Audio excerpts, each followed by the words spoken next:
Guys நம்ம தனுஷோட தேரே Ishq main இந்த படத்துக்கான ஒரு சூப்பரான அதிரடி அப்டேட்டோட இப்போ வந்திருக்கேன். சோ இந்த தேரே இஷ்க் மெயின் படத்துக்கான அந்த பட்டாசான வேற லெவல் அப்டேட் என்னன்னு பார்க்கிறதுக்கு முன்னாடி நம்ம தமிழ் சினிமால இருந்து வர ரீசெண்டான அப்டேட்ஸை அதிரடியா நம்ம சேனல்ல இறக்கிட்டு இருக்கோம். சோ சேனலை செக் பண்ணி பார்த்துட்டு புடிச்சா மட்டும் சப்ஸ்கிரைப் பண்ணிருங்க. தேரே இஷ்க் மெயின் ஒரு பயங்கரமான ஹிந்தி படமா தனுஷ், கீர்த்தி சனன், பிரகாஷ் ராஜ்லாம் முக்கியமான ரோல்ல வந்திருப்பாங்க.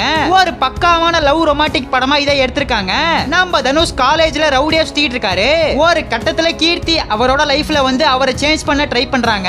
அதுக்கப்புறமா என்ன ஆச்சு? இது அந்த தேரே இஷ்க் மெயின் படத்துக்கான ஒன்லைனா இருக்கு. விண்டேஜ் தனுஷை திரும்ப ஸ்கிரீன்ல காமிச்சிட்டாங்க. ஹிந்தி லாங்குவேஜ்ல மட்டும் இந்த மூவிக்கு ஒரு வெறித்தனமான ரெஸ்பான்ஸ் வந்திருக்கு. மத்த லாங்குவேஜ்ல ஆவரேஜ் ஓப்பனிங் தான். அதுவும் குறிப்பா தமிழ்நாட்டுல வரவேற்பை இந்த படத்துக்கு வரல. தமிழ் சினிமால அந்த அளவுக்கு இந்த தேரே இஷ்க் மெயினுக்கு ப்ரமோஷனே பண்ணல.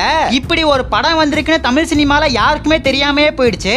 இதுக்கு ஃபர்ஸ்ட் ரீசன் டைட்டில் தான். ஒரு பக்காவான தமிழ் டைட்டில மூவிக்கு வச்சு ப்ரமோஷனே தமிழ்ல தாறுமாறா பண்ணிருந்தாங்கன்னா இந்த தேரே இஷ்க் மெயினுக்கு தமிழ்நாட்டிலே ஒரு பயங்கரமான ரெஸ்பான்ஸ் கண்டிப்பா வந்திருக்கும். படத்துக்கான வேர்ல்டு வைட் ஓவரால் கலெக்ஷனை பொறுத்தவரையும் 162 கோடி வசூல் பண்ணிருக்கு. இது ஒரு பயங்கரமான பிளாக் பஸ்டர் தான். அதுவும் ஹிந்தில மட்டும்தான். மத்த ஸ்டேட்ல இருந்தும் இந்த படத்துக்கு நல்ல ரெஸ்பான்ஸ் வந்துருந்துச்சுன்னா படத்துக்கான கலெக்ஷன் இன்னும் எங்கேயோ போயிருக்கும். எது எப்படியோ நம்ம தனுஷோட ஃபேன்ஸ்க்கு இந்த தேரே இஷ்க் மெயின் ஒரு ஃபுல் மீல்ஸ் தான். சோ இப்போ இந்த மூவி எப்ப ஓடிடில வரும், எப்ப டிஜிட்டலா வரும் சொல்லிட்டு நிறைய பேர் வெயிட் பண்ணிட்டு இருப்பீங்க. படத்துக்கான டிஜிட்டல் ரைட்ஸ் நெட்ஃபிளிக்ஸ் தான் வாங்கியிருக்காங்க.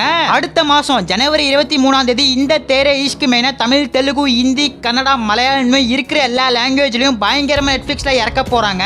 ஜனவரி 23 இறக்குவாங்கன்னு எதிர்பார்க்கப்படுது. சோ தியேட்டருக்கெல்லாம் ஒரு பயங்கரமான சம்பவத்தை படம் பண்ணிடுச்சு. அதே மாதிரி ஓடிடில பண்ணுதான் சொல்லிட்டு வெயிட் பண்ணி பார்க்கலாம். நம்ம தனுஷை பிடிச்சவங்க யாராச்சும் வீடியோ பார்த்துட்டு இருந்தீங்கன்னா பிளாக் கராட்ட ஒரே ஒரு கமெண்ட் பண்ணிட்டு அப்படியே மறக்காம நம்ம சேனல் சப்ஸ்கிரைப் பண்ணிருங்க.